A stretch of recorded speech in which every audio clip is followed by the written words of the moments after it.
नहीं है कि कौन पढ़ सकता है कौन नहीं पढ़ सकता है। बहुत बार ऐसा प्रश्न पूछा जाता है।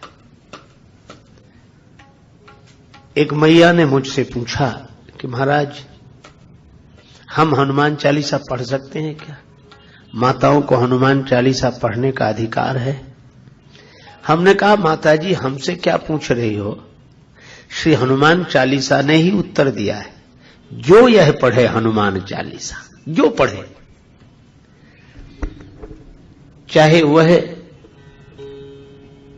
महिला हो, पुरुष हो, बालक हो, वृद्ध हो, युवक हो, रोगी हो, निरोगी हो,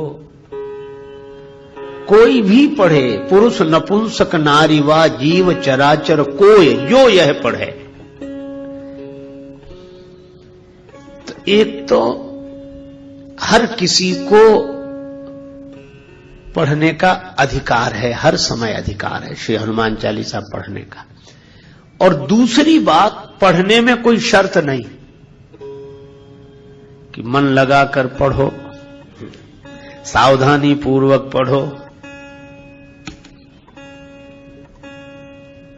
सवेरे सवेरे पढ़ो, पूरब की तरफ मुख करके पढ़ो, आसन लगाकर पढ़ो, उत्तर की तरफ देखकर पढ़ो। कहा कि कैसे पढ़े यह भी नहीं लिखा, कौन पढ़े यह भी नहीं लिखा, जो यह है कैसे पढ़े, कहा कैसे की बात ही नहीं, पढ़े। कितनी सुविधा है। हनुमान चालीसा जो कोई भी पढ़े, केवल पढ़े, उसको सिद्धि मिल जाएगी। विश्वास नहीं होता कि बिना किसी नियम के और किसी को केवल ये हनुमान चालीसा पढ़ने से सिद्धि मिल जाएगी। श्री तुलसीदास जी महाराज आपके वचन पर हमें विश्वास नहीं होता। तुलसीदास जी कहते हैं विश्वास करो, क्योंकि इसकी साक्षी स्वयं गौरीपति भगवान शंकर दे रहे हैं। भगवान शंकर की साक्षी करके कहता हूं कि कोई भी कैसे भी श्री हनुमान चालीसा का पाठ करे, इस ग्रंथ को पढ़े, उसे अवश्य सिद्धि की प्राप्ति होगी होगी होगी। तो ऐसी महिमा है श्री हनुमान चालीसा की, और जिस ग्रंथ की ऐसी महिमा है उसी की कथा हम लोग श्री सीताराम जी की मंगलमयी प्रेरणा से कल की भांति आज भी श्रवण कर रहे हैं।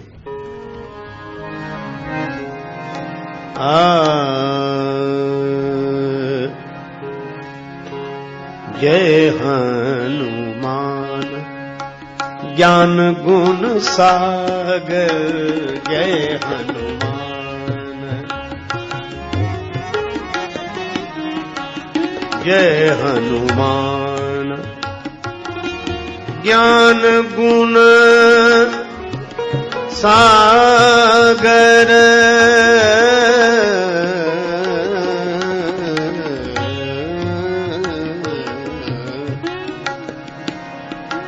जय हनुमान, जय हनुमान, जय हनुमान।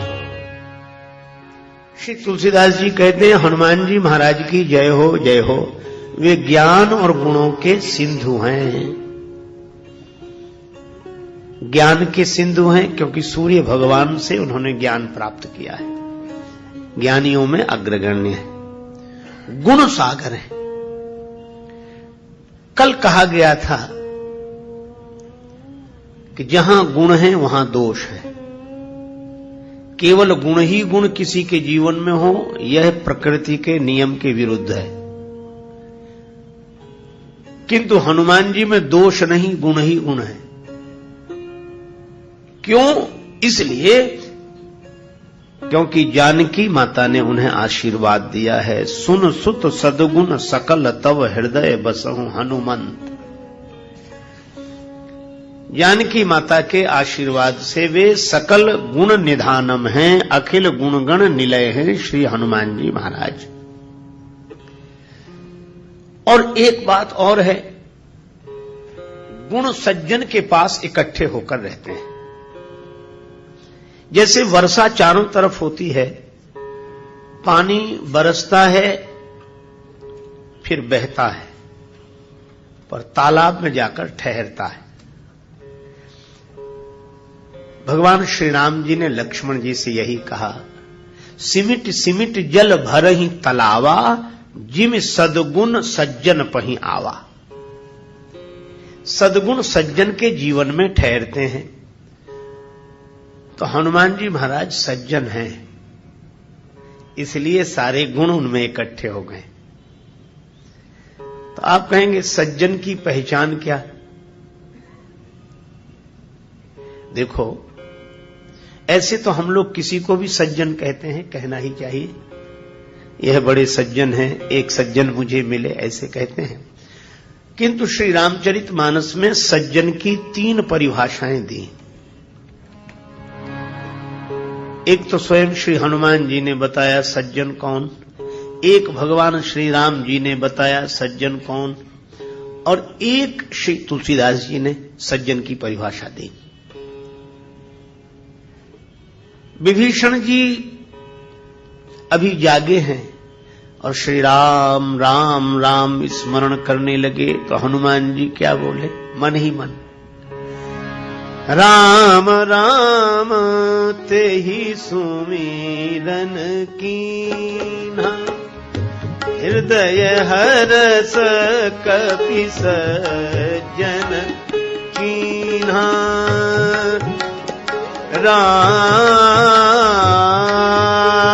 हनुमान जी निरंतर नाम स्मरण करते रहते हैं, जय सिया राम, जय जय सिया राम, जय सिया राम, जय जय सिया राम, राम राम राम राम स्मरण करते हैं। तो हनुमान जी सज्जन हैं, इसीलिए गुण सागर हैं। जय हनुमान ज्ञान गुण सागर, क्योंकि जिम सदगुण सज्जन पहि आवा। दूसरी बात, श्री राम जी ने परिभाषा दी सज्जन की, जननी जनक बंधु सुत दारा, तनु धनु भवन सुहृद परिवारा, सबके ममता ताग बटोरी, मम पद मनहि बांध बरडोरी। माता पिता, भाई पुत्र पत्नी, शरीर, धन मकान परिवार, सबसे अपनी ममता हटाकर श्री राम जी कहते हैं कि जो मेरे चरणों से जोड़ दे वह सज्जन है। अस सज्जन मम उर बस कैसे। तो हनुमान जी ने तो अपनी पूरी ममता भगवान के चरणों से जोड़ दी। एक दिन श्री राम जी ने कहा, हनुमान मैंने तुम्हें कोई पद नहीं दिया, किष्किंधा का पद सुग्रीव को तुम्हारे कारण मिला, लंका का पद विभीषण जी को तुम्हारे कारण मिला, और अयोध्या का पद मुझे तुम्हारे कारण मिला, पर तुम्हें कोई पद नहीं मिला। हनुमान जी ने कहा कि सबसे ज्यादा लाभ में तो मैं हूं प्रभु। राम जी ने कहा कैसे? कहा कि सुग्रीव को किष्किंधा का 1 पद मिला, विभीषण को लंका का 1 पद मिला, है ना, और अयोध्या का 1 पद आपको मिला। और हनुमान जी ने तो प्रभु के चरणों में सिर रखकर कहा कि प्रभु मुझे तो आपके ये 2-2 पद मिले हैं, तो जिसे 2-2 पद मिले हों वो 1 पद के चक्कर में काहे को पड़ेगा। सबके ममता ताग बटोरी, मम पद मन ही बांध बर डोरी। इस दृष्टि से भी हनुमान जी सज्जन है। अब एक परिभाषा श्री तुलसीदास जी ने दी है कि सज्जन कौन? कहा कि दूसरे के सुख को देखकर जो सुखी हो जाए, दूसरे के सुख से जो प्रसन्न हो वह सज्जन है। कैसे? बरसात होती है, नदियों में जल बढ़ता है, उमड़ घुमड़ कर नदियां चलती हैं, तालाब भी उमड़ने घुमड़ने लगता है। जग बहु नर सर सरी सम भाई, जे निज बाढ़ बढ़ई जल पाई। ऐसे तो दुनिया में बहुत से लोग हैं कि अपने में कुछ बढ़ोतरी होने पर उमड़ने घुमड़ने लगते हैं, लेकिन सज्जन कौन? कहा कि समुद्र में ज्वार कब आता है? कहा कि जब पूर्णिमा के दिन चंद्रमा पूर्ण होता है। तो पूर्णता तो चंद्रमा को मिली है और ज्वार समुद्र में आ गया, समुद्र का हृदय हर्ष से भर गया चंद्रमा की पूर्णता देखकर। सज्जन सकृत सिंधु सम कोई, देख पूर विधु बाढ़ई जोई। तो वे सज्जन हैं जिनका स्वभाव समुद्र की तरह है, पूर्णता दूसरे की देखकर अपने हृदय में हर्ष उमड़ने लगे तो समझ लो हम सज्जन हैं। तो इस दृष्टि से भी हनुमान जी सज्जन है। क्यों? राज्य सुग्रीव को मिले तो हनुमान जी प्रसन्न, राज्य विभीषण को मिले तो हनुमान जी प्रसन्न, और राम राज्य अयोध्या वासियों को मिले तो हनुमान जी प्रसन्न। यह सज्जन है, और सद्गुण सज्जन के पास ही ठहरते हैं। इसीलिए कहा जिम सद्गुण सज्जन पही आवा। तो हनुमान जी सज्जन हैं, इसीलिए सारे गुण उनके पास इकट्ठे हैं। तभी गोस्वामी जी कहते हैं जय हनुमान ज्ञान गुण सागर। आगे कहा जा रहा है जय कपीश, हे वानरों के ईश।